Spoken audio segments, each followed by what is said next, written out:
যৌতুকের অভিশাপ থেকে বাঁচতে গ্রাম থেকে শহরে এসেছিলেন নীলুফা ইয়াসমিন। জরিন আক্তার এসেছিলেন সংসার টানতে। রেহানা বেগমের চিন্তায় ছিল সন্তানের ভবিষ্যৎ। তিনজনই পোশাক কারখানায় কাজ নিয়েছিলেন, একজন রানা প্লাজায়, দুজন তাজরিনে। রানা প্লাজা ধসে পড়ার পর নীলুফা 3 দিন ধ্বংসস্তূপে আটকে ছিলেন। পরে 26 মাস কথাই বলতে পারেননি। রক্তবমি করা অবস্থায় ক্লিনিক তাকে ফিরিয়ে দিয়েছিল। আর তাজরিনের আগুনে জরিনা 3 তলা থেকে লাফিয়ে পড়েছিলেন। স্বামী হাসপাতালে ফেলে চলে গেছেন। সেই তাজরিনেই কাজ করা রেহানা পরিবারের 4 জনকে হারিয়েছেন। কোনো মরদেহই পাননি, সব পুড়ে ছাই। আমার মনে আছে ঠিক স্যাম্পল রুমে গেছি, ওখান থেকে কেউ ফালাই দিছে না নিজে লাভ দিছি এটা আর জানি না। পরে আমার নারী শিশুতে জ্ঞান ফিরে 3 দিন পরে, ওখান থেকে জ্ঞান ফিরে আসার পরে দেখলাম আমার বড় আপা নাই, আমার দুলা ভাই নাই, কেউ নাই, সবাই মারা গেছে। এমন দুর্ভাগ্য যে একটা লাশও পাই নাই, পুরে কয়লা হয়ে গেছে। আমরা কি লাশ হওয়ার জন্য আইছিলাম? আর আমাদের মেইন অপরাধ গার্মেন্টস শ্রমিক, আমরা গরিব অসহায়, আমাদের বিচার নাই দুনিয়াতে। দেখো একটা ছাত্র মারা গেলে কোটি কোটি টাকা ক্ষতিপূরণ দেয়, কিন্তু তারপরেও তাদের হয় না। আর আমরা গরিব, আমাদের বিচার নাই। আজকে 6 মাস ধরে আন্দোলন চলতেছে আমাদের, আমরা বাঁচতে পারতেছি না, আমরা অসল পয়সা। এখন ফ্যামিলির কাছেও বোঝা হয়ে গেছি, সে স্বামীও দেখতে পারে না, পোলাপানও এখন বড় হয়ে গেছে কষ্ট করে, পোলাপানের দিকেও তাকাইতে পারি না, পোলাপানও আর কিছু করতে চায় না। এখন বোঝা হয়ে গেছি এই জীবন আর বাঁচতে চাই না। 6 মাস ধরে আন্দোলন করতেছি, এখন কেউ ফিরে তাকাইতেছে না আমাদেরকে। আমরা মানুষ নাকি একটা, এইটা আমাদের বাংলাদেশে সবাইরই যদি রোহিঙ্গা মহিঙ্গা সবার জায়গা হয়, আমাদের জায়গা হয় না। আমরা কি বোঝা হয়ে গেছি বাংলাদেশে। 3 জনই এখন পঙ্গু, 3 জনই নিঃস্ব। জরিনা ও রেহানার ঠাঁই হয়েছে আশুলিয়ার এক ঝুঁকিপূর্ণ ভবনে, বেঁচে যাওয়া আরও 20 জন শ্রমিকের সঙ্গে। আমাদের পাশে এক আল্লাহ ছাড়া এখন কেউ নাই।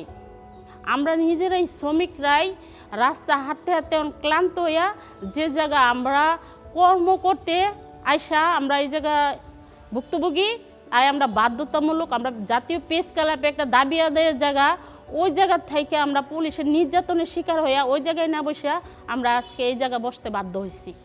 এর গেছে 12 নভেম্বর আমরা বসছিলাম, মন্ত্রণালয় থেকে ডাইকে নিয়ে গেছে। এবারেও ডিসি অফিস থেকে আইসা তালিকা নেওয়ার পরেও আমাদের ঈদ করতে হয়েছে রাস্তায়। আবার আরেকটা ঈদ এসে পড়ছে।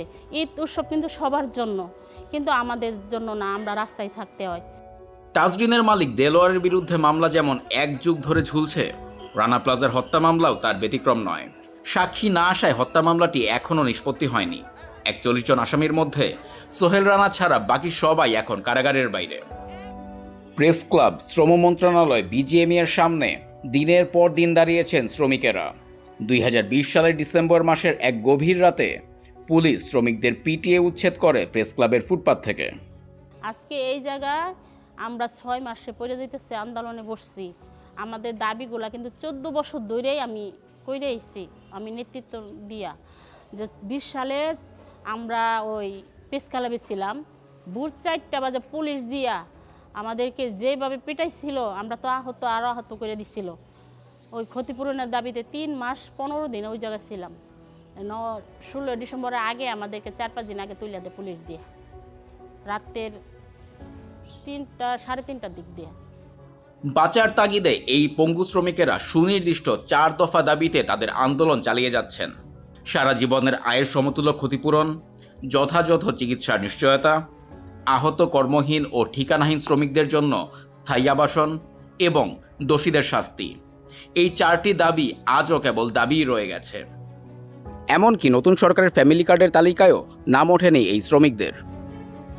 রানা প্লাজার জায়গাটা এখন একটা পরিত্যক্ত ডোবা, একটি কংক্রিটের স্মৃতিস্তম্ভ ছাড়া কিছুই নেই। নীলুফা বলেন, এটি সরিয়ে দেয়া মানে শ্রমিকদের অস্তিত্বের শেষ চিহ্নটুকুও মুছে ফেলা। এটি টিকে থাকলে অন্তত প্রমাণ থাকে এই মানুষেরা একদিন রক্তমাংসে বেঁচেছিলেন। যতদিন এই বেদিটা আছে, এটা একটা রানা প্লাজারের দৃশ্য।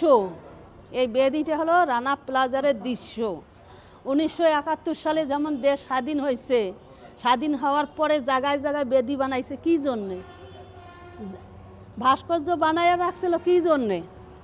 যে দেশ স্বাধীন হয়েছে, এই স্বাধীন হওয়ার চিত্র। সেই রকম আমাদের এই বেদিটা হলো আমাদের এখানে যে ভবন ছিল, এখানে যে ভয়াবহ দুর্ঘটনা হয়েছে, এই যে 3400 মানুষের 1138 জন মানুষ মারা গেছে, পঙ্গুত্ব হয়েছে 312 জন, আর এখনও আহত আছি আমরা যে 2424 জন। এই মানুষগুলা চিত্র এটা।